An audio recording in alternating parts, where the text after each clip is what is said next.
Hello, and welcome to today's KDP University's At Home with Sarina Bowen. I'm Trisha, and for the past 5 years, I've moved around Amazon's books teams, learning the business so I can share it with authors. Prior to coming to Amazon, I worked as a graphic artist, project manager, and educator. Currently, I'm privileged to work on the KDP University team, helping authors use the KDP website to make the most of their author journey. But enough about me. We're here to talk to Sarina. Sarina Bowen is the award-winning author of more than 30 contemporary novels. She's hit the USA Today bestseller list 18 times and counting. Formerly a derivatives trader on Wall Street, Sarina holds a BA in economics from Yale University. Welcome, Sarina. Hello. Good morning. How are you Good doing? morning. Good. I'm good. How are you? I'm doing well, thank you. Thank you so much for joining us today. It's my pleasure. I'm super excited to find out how a derivatives trader becomes a romance author. Well, I was always interested in writing. It's just that people who work on Wall Street can pay off their student loans a little easier than people who work in publishing. And actually, all through college, I thought I was going into publishing, and I got myself an internship at Random House. During my senior year of college, I worked in the marketing department. I met a lot of people. I was really going to go to work there. And then they offered me, this was in the 90s, $17,000 a year as a salary. And then I was offered twice that money by a bank. So my life took a little turn, but not really, because the way that I look at publishing and marketing is fairly analytical. So, and you learn a lot doing a job that's outside of your comfort zone. Right, right. I bet that helps you a lot with the business aspect and the marketing aspect of being a self-publisher. It absolutely does. I mean, I'm no stranger to spreadsheets, and looking at even at Random House, I was looking at things analytically. One of my jobs there was to look at the price elasticity of various books by I did Hemingway. I looked at all his backlist and to see what the sales looked like for books that had been made into like a nicer, more expensive version versus books that were like the cheapest possible one. And the question was, were university professors assigning books based on price? And so I've always been looking at publishing that way. That's amazing. Yeah. So what are your favorite analytics to look at with your business, your publishing business? Well, I like data, but it's definitely possible to get bogged down in data and to actually look at it too often. So of course I tracked some things closely, like if I have a certain pre-order, what does that mean my first week is going to look like? Mhm. And of course I'm interested to know which kinds of promotion I do are working. And anybody would love to know that, and it's actually pretty hard to figure out. So most of the time when I'm doing some analysis, I'm really trying to make sure that I'm not wasting my time. When you start writing and nobody cares and nobody's waiting for your next book, you have more time than money. So you try to do everything. You try to be on every platform and, fit your book into every single little hole. And then as your career transitions, you have much less time and a little more money, and then you can reallocate resources basically. So let's just say it's quarter end this week, which is fun because I have all this banking stuff to do, and actually it isn't fun, but so that's really distracting. But one of the other things that I do is I write down where my followings have changed over the last quarter, like where how many followers do I have at Goodreads and how many at Twitter and how many on my Facebook page and all those things. And it's not because I actually care, but if you look at where the growth is, you can see where the heat is. And that's how I learned I could just walk away from Pinterest and never look at it again. That's how I figured out that Twitter wasn't super important to me. And it's a good thing because that's my least favorite platform. So, if you just look at what the change, the marginal change over a quarter is, you can figure out, where is my time best spent, because I sure don't have enough of it. Right, right. So let's talk a little bit about some marketing tactics that you use. You talked a little bit about social media. Um, Mhm. do you also do advertising? What other marketing? I advertise during launches for sure. Mhm. I'm a wide author, so my books are on every platform. And I definitely use advertising to make sure that the word gets out that I have a new book this week. And that's really important to me because a sale during launch week is worth more than a sale after launch week. When your book has some momentum, then big platforms like Amazon are going to show it to more readers. And that's just a fact. So it's not that a book isn't make or break in week one. That's not strictly true, but for me it kind of is strictly true because my audience is somewhat defined. And so let's just say I have a book that's underperforming, and that happens once in a while. You have, they can't all sell exactly the same number of copies. I can refine my storytelling approach to why this book is interesting, or sometimes you just need to back off and let that one go and write the next book in the series so that readers can come around and rediscover it the next time. And those are all decisions I try to make based on things like how expensive are those clicks on Facebook, um, and what did my newsletter open rate look like that week. My newsletter list is about 95,000 people. So that is my primary tool, and I've spent 7 years just slowly building it up, so that it's people who've all read my books. I'm not really interested in having people on my list that aren't actually readers of mine because it's harder to make that cold sale, but I'm very interested in retaining readers who have read a book and enjoyed it. So. Let's talk a little bit about that growth of the newsletter. Was that organic growth just through back matter, or how did you grow that newsletter? Well, that's the billion-dollar question, right? Like that's what everybody wants to know. And a lot of it was organic. And then you can also do things that are like organic adjacent. For example, you and a friend can agree to send out each other's freebie. So if I talk to an author friend of mine, and we have possibly a similar readership, because we write books that speak to the same things in a contemporary world with the heroes that behave sort of similarly, then I could make a free book of mine on BookFunnel, and she could send that out, and then I could do exactly the same thing for her. And as long as you're very careful about who you work with, just because not every reader is looking for the same thing. Like I have great friends who would happily do this for me, but our readerships just don't line up quite exactly right. So you just, and that's what I mean by organic adjacent. Okay.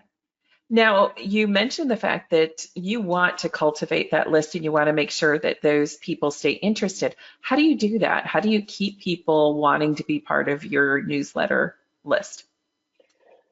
Well, I would say it gets easier as you go. So the hardest newsletter to write is for somebody who has one book out.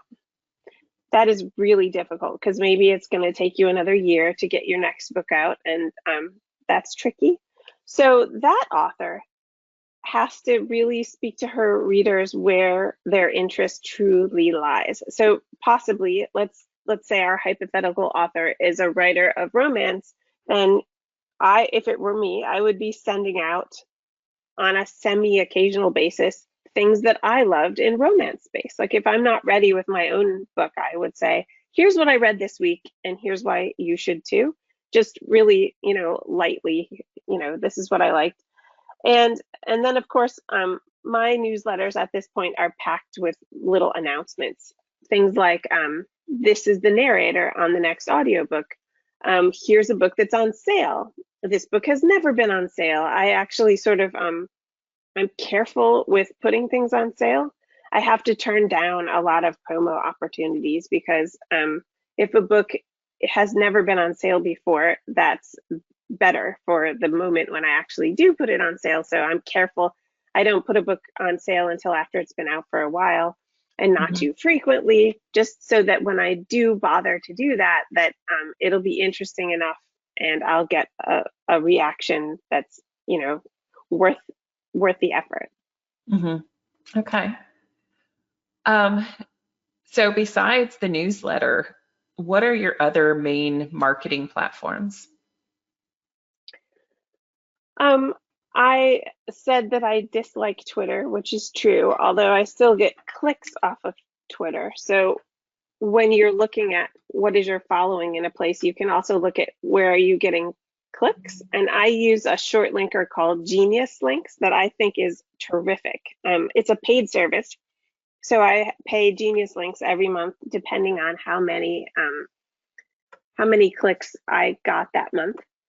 And they're wonderful. They do several things for me. They always deliver a reader to the correct Amazon store based on their country location. They also allow me to change a link later if I want to redirect it to somewhere else. And then there's analytics too. Like I can see that I'm getting clicks on Twitter, even if I don't like spending time there. I can see I'm getting clicks on Facebook. So that tells me, what I'm doing right and what I'm doing wrong. And Facebook is one of the places where I do like to talk to readers, and especially in my reader group. And I just make sure to be present and show up. And it's always me. And, if I make a post in my Facebook group, it's definitely me making that post. It's not someone posting for me. Just there are certainly times when I have help replying and responding to things, especially that I couldn't actually answer all of my Facebook messages without help and write a book. So that's occasionally tricky. You want to be available and friendly, but you cannot take every message. I actually just shut off the DMs on Instagram. So now if you go to Instagram and you find me, you can't just send me a message because I just couldn't keep up with them all. And my choices were to answer them inauthentically, with a bot or something, or just not, or ignore people, which also didn't feel good. So I'm just trying to channel the number of ways that people can talk to me so that I don't go nuts and, not turn in another book. Gotcha. Do you do any Amazon ads or Goodreads giveaways? I like Goodreads giveaways. I have tested the difference between the cheaper one and the expensive one, and I have not found the expensive one to be useful. But the cheaper one, if you time it correctly, sort of during the month before release, can really get your book in front of a lot of people's faces. And I definitely like that feature.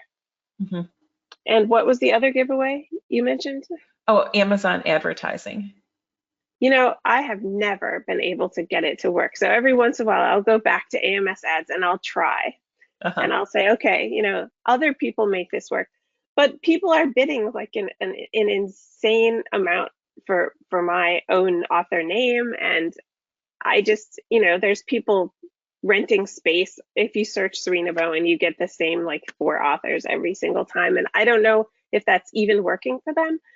I hope so. But one thing about targeting me on AMS, which is fascinating, and it's been instructive to me personally.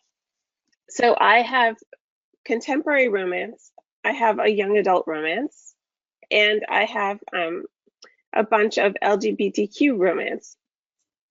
So if somebody is targeting me, they might be targeting any of those things, and that's kind of gives me pause. Like, so maybe if I run an ad that's targeted at author names, I need to be more careful than I know, because maybe I'm thinking about that author's contemporary books as being similar to mine.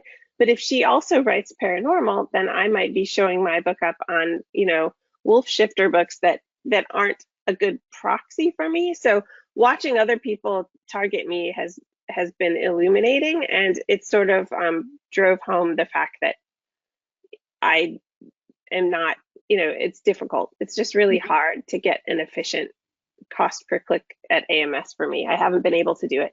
And also BookBug pay per click ads, I've struggled. Like I go back sometimes and I try again because I like their platform and I like the image you can put in, and I just can't make it work. But I think that that's a really great call out, is to understand that not everything's going to work for everyone, right? So just because other authors find that successful and they find that it works for them, it doesn't work for you. And so focusing your energy on what works for you seems to be paying off. Yeah. Well, the other thing about it is that it's possible that the people who are doing great on AMS, that have really cracked the code, that they spend a lot more time on it than I do. So again, it comes down to that, what are we going to spend the next 4 hours on? And usually the right answer for me is to keep writing instead of that. And I publish 4 books a year, but I'm a slow writer. I do about 1,200 words a day on average. If I write 3,000 words in a day, that's like a big day. Like I'm telling several people, I wrote 3,000 words today. Just, please applaud, and please somebody bring me a cookie, because that is really unusual. Sorry, I'm still cracking up. That's awesome. I totally agree. Somebody needs to bring a cookie. For me, it's coffee. Somebody bring me more coffee. Now, you do write although you're romance, some of your subgenres are different, right? You don't always write in the same subgenre? Well, I guess to me, it mostly feels like I am occupying a familiar contemporary space. Okay. I have 2 major settings that I'm working lately. Okay. I have a big series called True North that's set in the woods in Vermont with farmers. And so that's what one of my favorite authors, Kristen Higgins, would call a small stage book. Okay. And then I also have a series in Brooklyn of hockey players who are professionals, and that's like a big stage because they're, a little bit famous in their own realm. And so those 2 different sort of where they are in life as people, that feels like a nice contrast to me. It keeps me interested because I'm shifting back and forth between the problems that people who farm in Vermont have and the problems that people who are famous athletes have. And so that feels fresh. So I guess if you consider sports romance a subgenre, then yeah, not everything I do is sporty. I have a lot of interests. And the other thing about writing later in life is that you've had a lot of experiences, and you can draw on them. Like I've lived in New York City for 16 years, and now I live up here in the woods. And I've lived in Michigan. And Lauren Blakely and I have a book coming out in January that's super fun. And it takes place mostly in Miami Beach, which is somewhere that we've both been. And the more you have to draw on, the more variety you can bring. Now, do you do a lot of co-writing? I like co-writing. I had never done it before until I worked with Elle Kennedy on Him and Us, which are, were big books for both of us. And she had done some co-writing before, so she kind of knew what to do. And she said, I don't want to do this where we each write a voice. I think we should both write everything and just switch on and off like every 2,000 words or so. And that proved to be very wise. But a lot of people who read those books still think that she wrote Wes and I wrote Jamie, and I don't know why. Like that's just, people think that. But she had to sort of show me the way. And then I did more co-writing after that. I wrote a book with Sarah Mayberry, who's a great friend of mine. She's an Australian TV writer who's fabulous at romance. And then I wrote some books with Tanya Eby, who is a audiobook narrator and also a friend of mine. And she is so funny. So every time you collaborate with someone else, you learn something about yourself. And you should also end up with a book that you could not have written by yourself, because there's something about the voice of it that's just not just purely you. So Tanya really taught me a lot about how her humor is different from my humor, and I was able to adapt, and it felt, not terribly difficult. But the way she sounds on the page is something that I had to kind of learn, and it was totally worth it because those books are hilarious. And then I wrote with Lauren Blakely this summer, and we wrote that book really fast because she's really fast, but we'd spent 6 months planning it.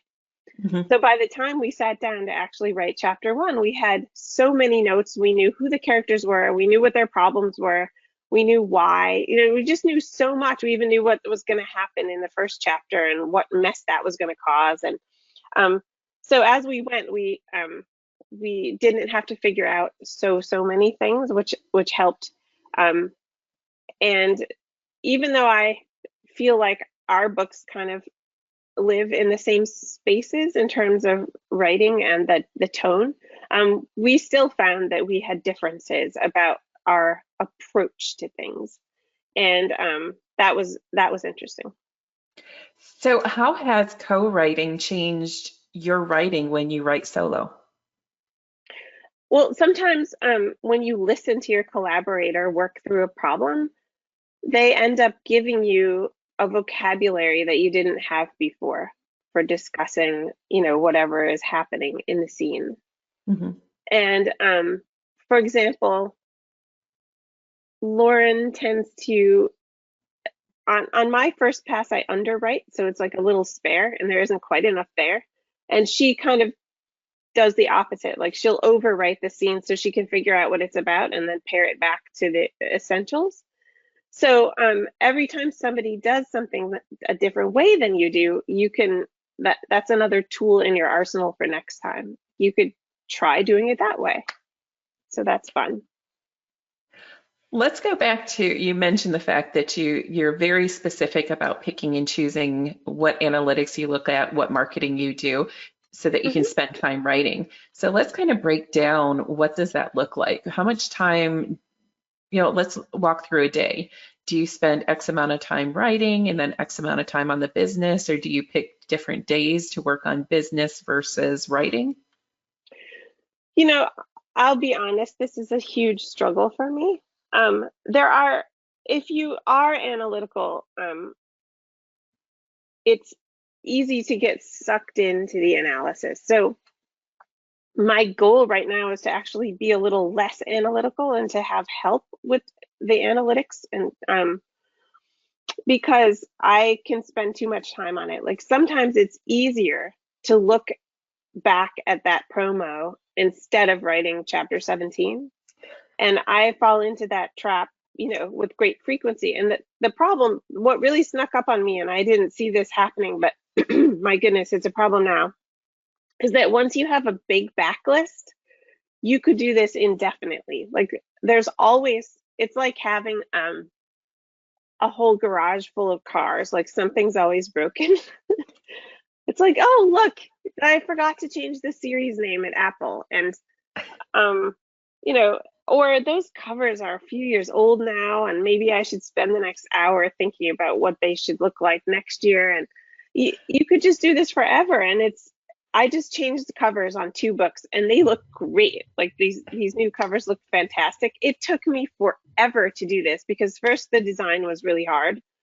I had to figure out exactly why I thought they were getting skipped by some readers and then fix that. And then I had to rewrite the blurbs, because why would you do a new cover without new cover copy? And that totally needed doing, but that was hard. And then it turns out that I couldn't recover the ISBN the same way at Ingram as I could do it at KDP. So then that ate another day. There's just so much to recovering 2 books that I was not sure about. And yeah, you could look at this stuff forever.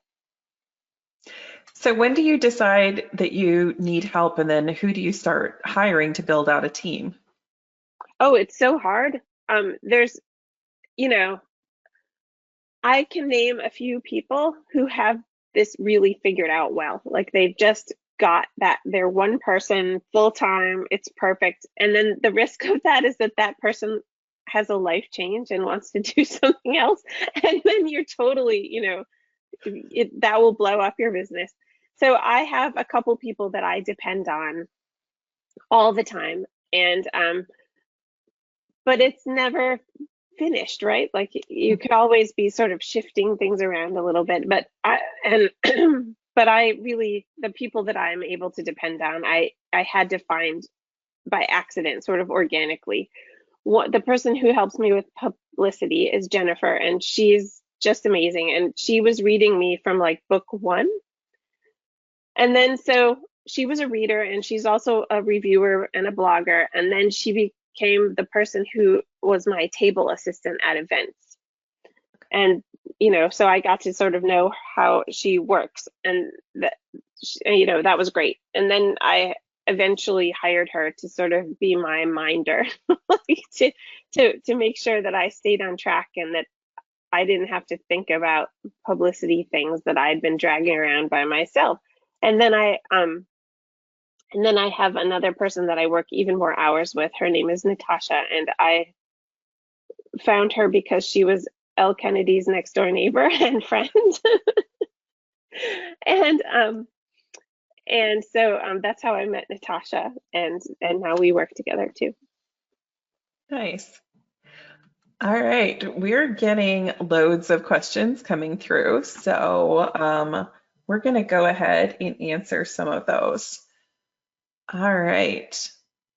When do you start planning your release date, and what steps do you go through for a release?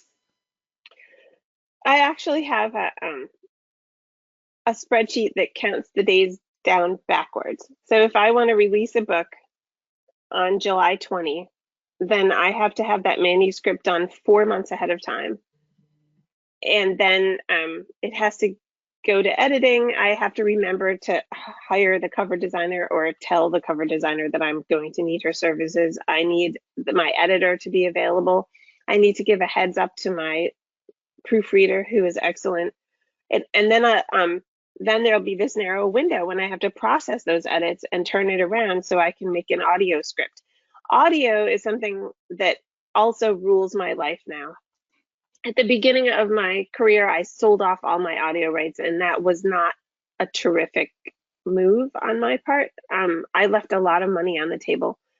But at the same time, it was so much easier to run my life because I would just hand the book over to my agent and say, here, could you sell this? It's done now. And then my audiobooks would come out like 3 months after the book was published. And I realized that I needed to pull it together a little bit. And so now I do simultaneous releases with the help of the team at ACX Audible, who lines that up for me. But it's hard. You have to have those files done early, and narrators aren't always available when you wish they were. And then you also need an engineer to handle it all. So the audio part is stressful, honestly. It's more stressful than just finishing the book on time, for sure. And then once we have a cover, then I can hand off the cover to Natasha, and she can start working on all of the imagery we need, like the cover reveal imagery, the book announcement imagery, the countdown to pub day, all of the things that we do. And I tried hiring other people to do graphics for me, and it was such a failure because my own ability to anticipate the graphics that we would need like right now it was really bad. Sometimes, you don't exactly need the same graphics every time. You might need to announce things in a different order, or, hey, look, there's a Goodreads giveaway, and we don't have a graphic for that. So we do that in-house with Natasha's help. We use Canva, and the Pro Seat cost of Canva is not insignificant, but it gets better all the time. Like every year it does more than it did the year before, and it's more valuable to us. So I find myself firing up Photoshop very infrequently now. Yeah, but we just make a long list. You know, have to book that Goodreads giveaway. You can only book them 30 days in advance, I think. So, you know, that becomes a calendar item, like when to book it and when should it go. And yeah, lots to do. Lots to do, exactly. Let's go back to the audio. You mentioned an audio script. Is an audio script different than your the book, the actual physical book? Like, do you put notes in for the narrator? Yes. And this is something that Lauren Blakely had to teach me a few years ago. She was like, okay, look, honey, this is what you need to provide to your narrators. And so the first page is just notes, like, who's this hero? Like, what is his deal? How old is he? Where did he grow up? What does he sound like? And of course, hopefully you've hired somebody already that can handle that. You know, if it's like, oh, did I mention he's Scottish? Like, we're going to have a problem, right? So, but you still need to tell them. And then if I'm working in a book in a series, I can even say, and this secondary character was voiced by Jason Clark in that book, and then you can avoid, you know, making a character sound totally different and wrong in book 5 from what he might have sounded like as a secondary character in book 2. And then just the front matter and the back matter. You know, you are listening to Shenanigans by Sarina Bowen, etc. Okay. Thanks for sharing that. Honestly, I didn't even know that. So that's an amazing suggestion. Well, even little things like, do you want them to say the character name at the beginning of every chapter? And I usually don't do that. So I want the guy to say chapter 2, but I don't need him to say what his name is over and over again.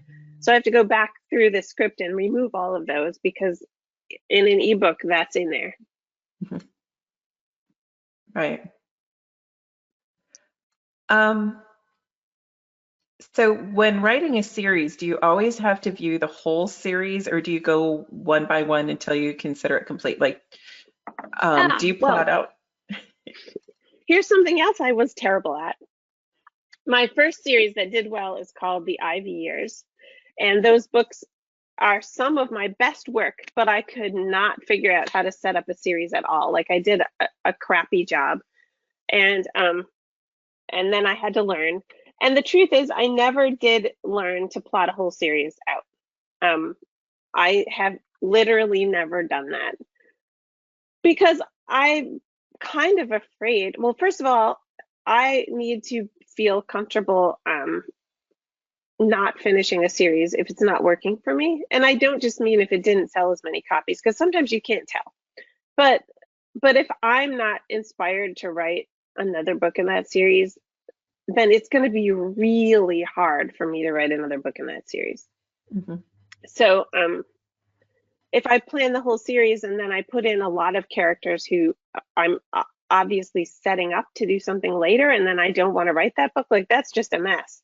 So I tend, since I have improved my series setting up skills, I tend to set up characters just like a book or 2 in advance.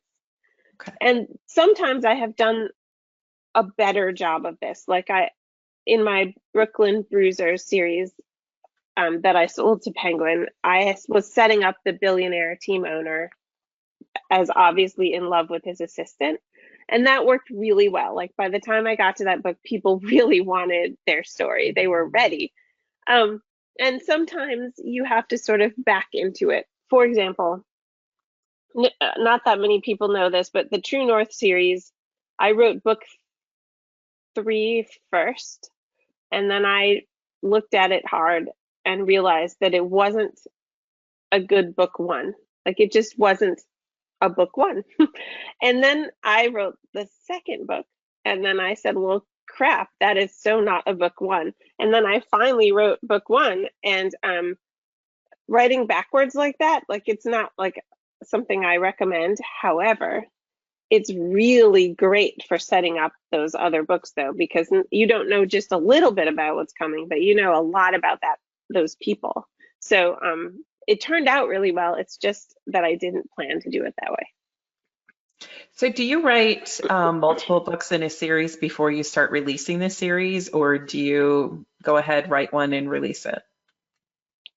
Um, I did it that time.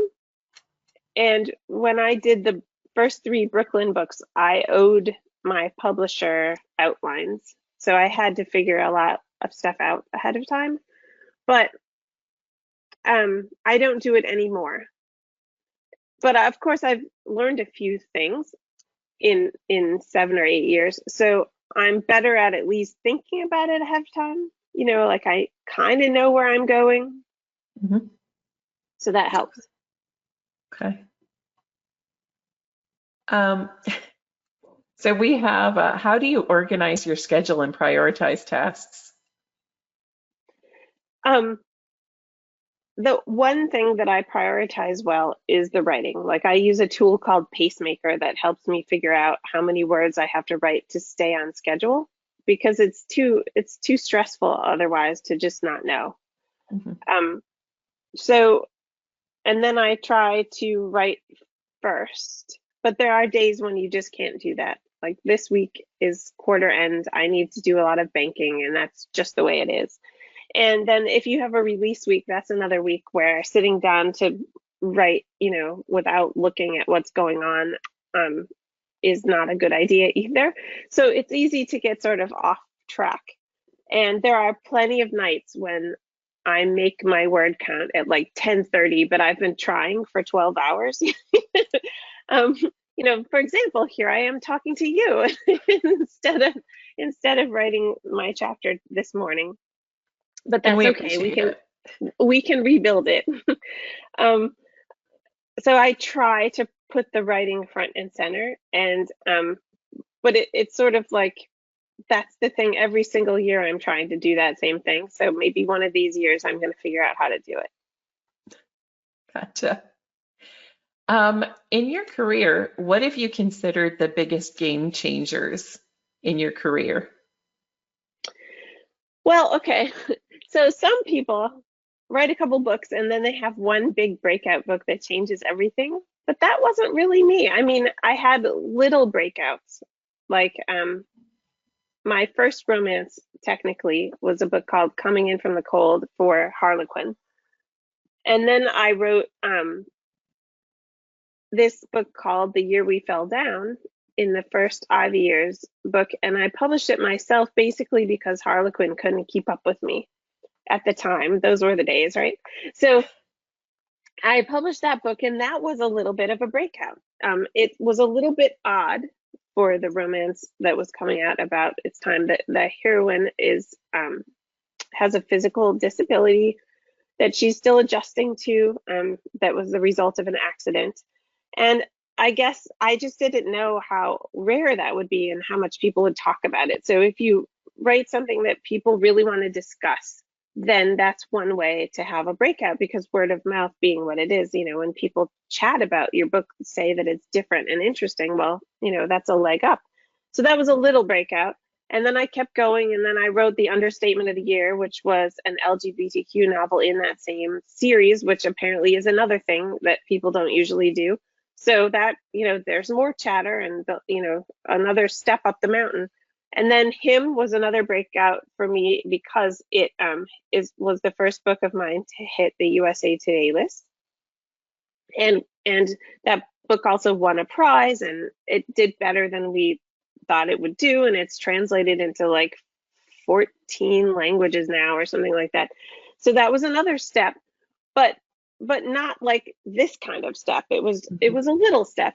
And I really think that I've just been expanding the size of the tent a little bit every year, and this is my 8th year, and that there's no magic beans here. You know, other people seem to get magic beans sometimes, but I just don't know where you get those.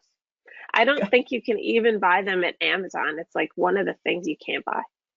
Well, I haven't found them. I've been looking.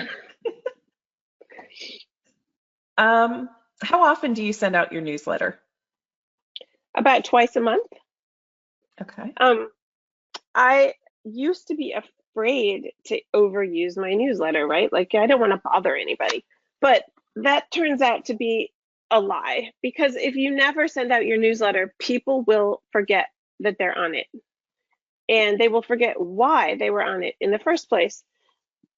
So you have to be present. And I basically one day sort of looked at my own inbox and thought, you know what? These people at the Pottery Barn email me like every single day. And first of all, that's a really big company, so they probably did a lot of testing to figure out if that was a good idea. Like they have a lot of money, they probably know. So then I started paying attention to their strategy, and I noticed that they were frequent emailers, but they were always had something different to show me. Like one day it was candles, and then the next day it could be throw pillows, and then they're having a sale on upholstery. And it was always something a little different. And that is what I try to do. It's like if I'm talking to you this week, it's because there's a new pre-order. But next week, I might show you a cover. And the week after that, I might offer you a freebie. And the week, but I don't actually email every week usually, unless I'm offering a, one thing I did this year was do a serial where I gave out a chapter a week. But then after the first 3 weeks, I started only emailing that to the people who were reading the serial, and I could tell because you had to click. So, and I warned them. I was like, if you haven't begun reading the serial, you won't see this email again next week unless you want to. And then here, tell me by clicking on this link. So I use the mechanics available to me through MailerLite is my ESP, and to help me figure out who's reading and who's looking and who should hear from me more often.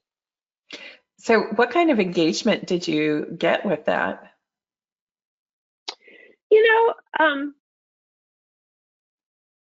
The people that read it were super happy about it.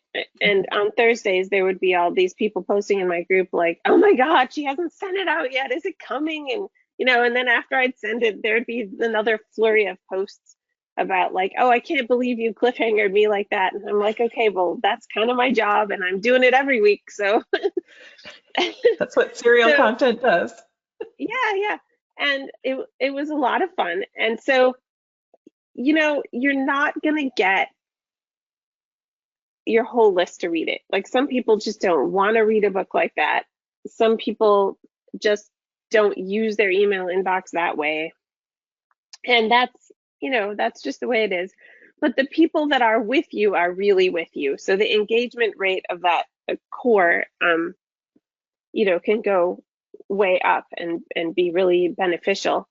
And I also think that it does good things for your domain reputation, that you have people like pouncing on that email once a week for 13 weeks and clicking that link inside. So I think this is something it's really hard to learn about on the web.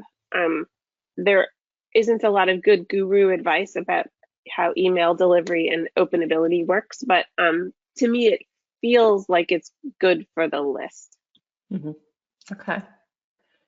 Now, just from what you were saying, so you didn't send the story in the email, you actually sent a link to the story on your website?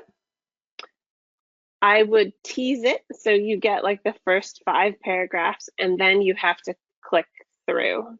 And there are people that just send the whole chapter, but I didn't do it that way. One thing is that email gets clipped sometimes. So, when you get an email and you can't see it all, like the daily listserv in my town, I get their digest email and it's like vacuum for sale. There's a stray goat in my yard. Come and get your goat, like all, and it's really long and the email gets clipped. So you have to click the link to read the whole thing. That's one reason not to put it in there. But I also wanted that click through. So, and I also wanted to put things that weren't the story in that message. So I was already taking up some space with, hey, chapter 4 is below, but first look at this, and so that's why I did it that way. Okay. Now, for your 2,500 words a day, do you have one area set up where you sit down and you write it, or do you carry a notebook, or do you have other times that you write outside of wherever your given area is? Well, first of all, you just doubled my word count for me, so thank you. I really only write about half that much. And I have all the tricks, because when you get stuck, like a lot of the book gets written just me and my laptop, sitting on the bed, honestly, because I made the mistake of putting my desk in the kitchen. And that was a huge error, because anyone can just walk up to you and ask you when dinner is. So I don't sit there anymore. In fact, I have given that spot to a teenager. And so now I write in my room, either in this green chair or sitting on the bed or wherever. And a lot of it is tapping on the laptop, but I also, I like handwriting to text. Like sometimes you just need to get out of your document and not look at that blank page. So I have a Remarkable 2, and I will write with the stylus, and then you convert to text, which works surprisingly well, and I email it to myself. And then I do use some dictation, but I'm not a good dictator. I can't think like that. I don't know why. My brain does not want the book to come out of my mouth. It just doesn't. Mm-hmm. But sometimes my favorite app for dictation is called Otter. And I will take Otter for a walk on my phone, and I will describe what I think should happen in the next chapter, but I definitely keep that microphone on, because sometimes I really figure it out, and then the order of dialogue or the order of events comes out, and then I come home with this mess, and I will, convert it to text and then read it and maybe copy and paste the good parts into the document and then clean them up.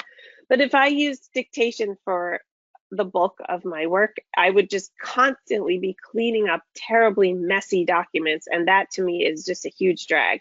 Like if I had like a house elf who could do that for me, then we'll talk. Like maybe then dictation would be more fun. But right now it creates a mess. So I don't love it. Gotcha. How long is each book in your series? I have books that vary between 65,000 words and like 100. It just depends on how much story I've bitten off. Mm-hmm. Okay. Do you use a blog or just stick with the newsletter? I have a blog, but I don't blog my thoughts exactly, not often anyway. We have a lot of announcements to make and do, and those kinds of things go on the blog, and then those blog posts feed automatically to Goodreads, which is sometimes handy. And it's just a way to have to refer back to something. Like if it's nice to post a blog post on Facebook, because it formats well, and it's a nice way to present material. But I'm not a blogger. I don't sit around and think about what's my next blog post. Okay. Sorry, I had a question and I just lost it. My apologies. Give me just a second.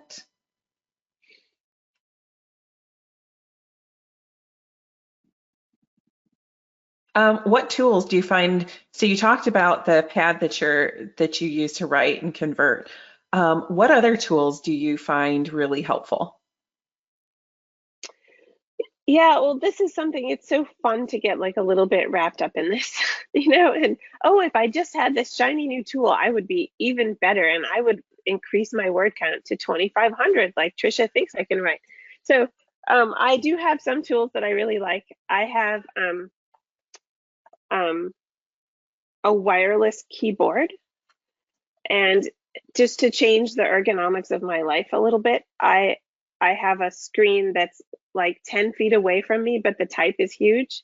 Mhm. and I will sit here in this chair and type on my wireless keyboard far away, because you can't search the internet, for pretty pens and stickers if you're, from this distance. Like, it just doesn't work. So it's a focus tool. Um, and I do love paper and notebooks, and I do use them, especially for an exercise that I call pre-writing, which, how I said I would go for a walk and decide what was going to be in the next chapter, but sometimes I also do that in my notebook. Mhm. And if you're, I get stuck all the time because I know maybe what's happening 4 scenes away, but I don't know how to get there. So sometimes it's useful to just sit down and like spell out, like, okay, well, what's not happening next? Or when I get close to the end of the book, I will always make a page that's like things that still happen. And I write them all down. Like, these are all the things we have to do before we're done. And then it helps you arrange them correctly. Okay. Now, you have a pretty sizable backlist of titles. How do you market those? We talked about what happens when you have a new release. What about that backlist? What do you do with those? Well, I, as you pointed out, like to write in series. So marketing a series is easier for backlist. It's harder for front list and easier for backlist. So I rely on BookBub featured deals to help me with that. And I have a really great track record at BookBub. I am accepted. Mine are accepted, most of the time.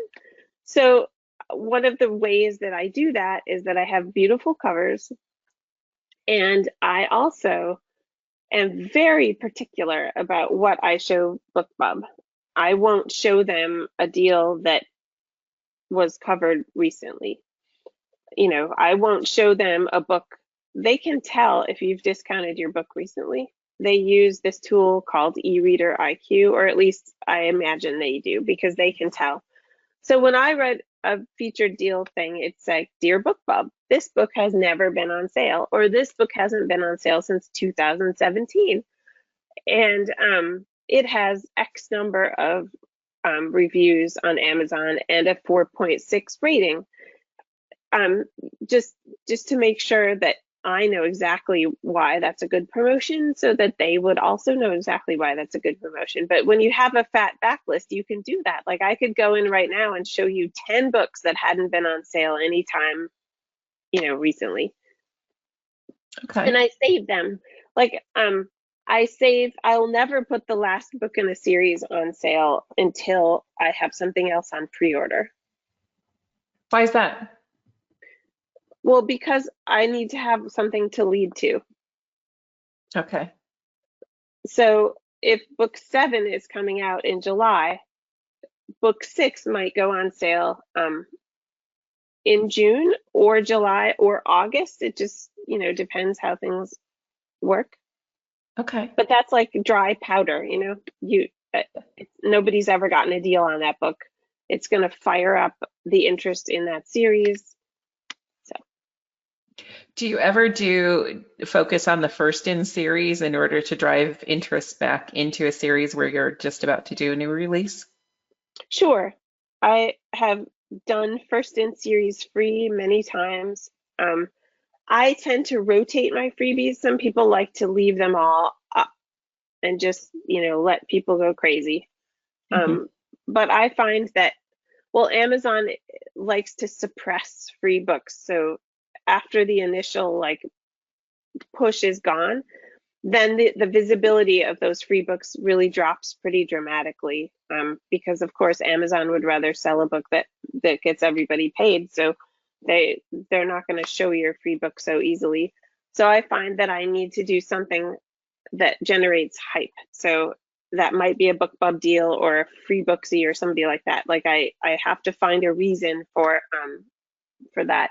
I can also get a nice bump off of my email list. So if I make a book free, and then my list is going to give me a bump off that. But I like to cycle through freebies so that they are fresh. Okay. Now, you mentioned that you met some of the people that are working with you at an event. Now, the last couple of years have been a little challenging for us to go to Mhm. events. Have you started picking that back up again? Is that a significant part of your marketing? It never was. Mhm. I like events, but I like them sparingly. Um, there are some authors who really love events and they go to a lot, and I would just never get anything done. I just couldn't do that. They're super distracting. It takes a lot of energy for me to be that present for a lot of people, and they can be quite anxiety producing. Like I can never really figure out why people want to meet me at events. Like I can understand liking the book, that is sensible to me, but I don't know what people want from me, and I don't know if I'm going to deliver that, you know. So that's all very anxiety producing, and so I don't do it very often. I am going, I'm scheduled to do one in Philadelphia in November, and so hopefully the world will be in sort of a stable place in 6 weeks, and that will still seem like a good idea. At least I hope so. What do you do? How do you plan when you go to an event? What do you usually bring? Um, well, Jen is really good at this. We will show up with a lot of books that have been pre-ordered because that helps us figure out what to bring, and some extra books, and a lot of sticky notes so that when somebody comes through the line, Jennifer can put their name exactly as they want it spelled on the sticky note, or maybe they don't want their name, so I need to know that too. But I need that darn note because if somebody is talking to me and I'm just going to write the wrong thing in the book, like that is so stressful. Like if you write the wrong name in somebody's book, like that is not a good look. So yeah, you have to concentrate. And I think we need to bring a light sometimes because I don't see all that well. So like writing when you can't see the page is really, not a good time either. And we have a square card reader for people who make credit card purchases. And gosh, it's been a while. We have a lot of markers. I bet. We are actually at time. I just looked down and I'm like, oh my goodness, it's already an hour. That's amazing. So thank you for all the information you shared. It was wonderful. Oh, it's my pleasure. All right. Thank you, everybody. Happy publishing. Bye. Bye.